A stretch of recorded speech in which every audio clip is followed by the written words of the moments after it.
Regardez cette ville, avec tous ceux qui la peuplent, comme un jouet qu'on peut jeter de côté et d'autre, qu'on peut briser. Vous avez dû vous apercevoir que c'est le sentiment des mercenaires et même des officiers qui sont avec nous. Nous, bien entendu, nous sommes au-dessus de cela, nous faisons de l'histoire. Et pourtant, pour moi-même, c'est un plaisir délicieux de voir aujourd'hui ces hommes de Venise, si fiers, qui croient qu'ils existent. Ils croient avoir chacun une famille, une maison, des biens, des livres, des tableaux rares. Ils se prennent au sérieux. Et dès maintenant, ils n'existent plus. Ce sont des ombres. Oui, cela me donne du plaisir. Mais pour nous, c'est un plaisir à côté. Pour les soldats, c'est le seul plaisir.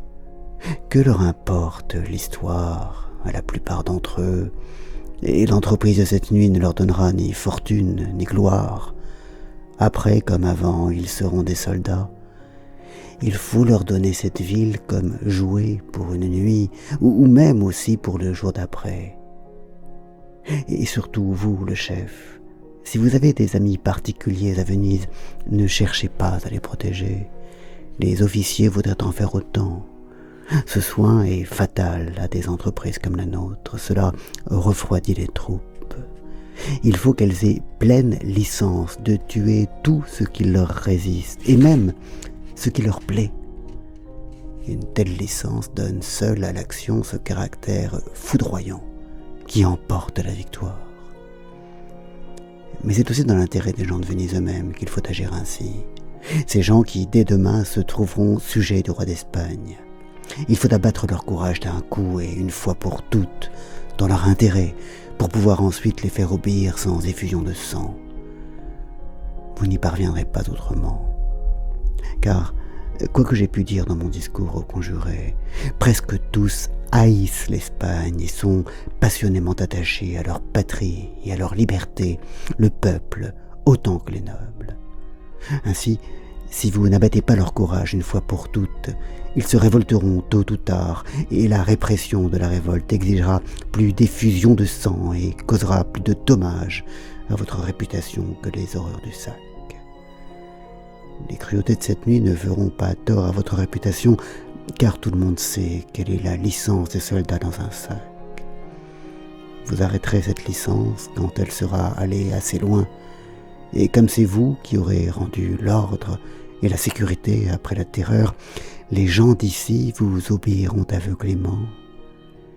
Ils vous obéiront contre leur gré, mais c'est ainsi qu'un vrai chef aime être obéi. Et presque aussitôt, ils vous aimeront, car ils n'attendront leurs maux et leurs biens que de vous, et l'on aime celui dont on dépend absolument. Mais il faut que cette nuit les ait changés.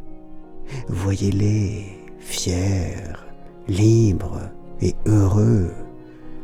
Demain, il faut qu'aucun d'eux n'ose lever les yeux devant le dernier de vos mercenaires. Il vous sera facile après de gouverner la ville paisiblement et avec gloire pour vous que vous preniez le soin d'humilier les nobles, ce qui effraiera le peuple, et de satisfaire quelques bourgeois en leur donnant ces fonctions que les nobles leur refusaient.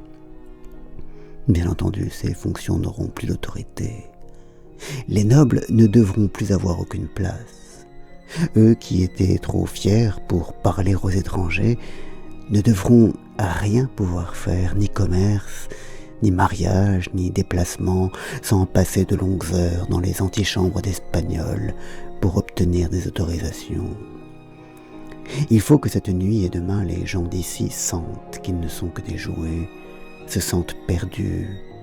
Il faut que le sol leur manque sous les pieds, soudain et pour toujours, qu'ils ne puissent trouver un équilibre qu'en vous obéissant.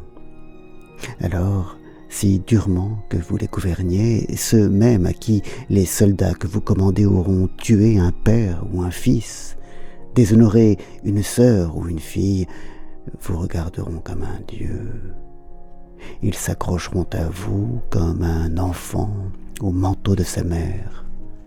Mais pour cela, Il faut que cette nuit, rien ne soit respecté, que tout ce qu'ils tiennent pour éternel et sacré, que leur corps et les corps des êtres chers, que tout cela soit sous leurs yeux, livré comme jouet à ces grands enfants que sont les soldats.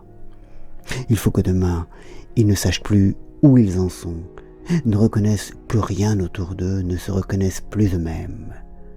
C'est pourquoi, outre ceux qui résisteront et qui, bien entendu, devront être tous tués, il sera bon que les massacres aient été un peu plus loin, que plusieurs de ceux qui survivront aient souffert patiemment qu'un être cher ait été tué ou déshonoré sous leurs yeux. Après cela, on en fera ce qu'on voudra.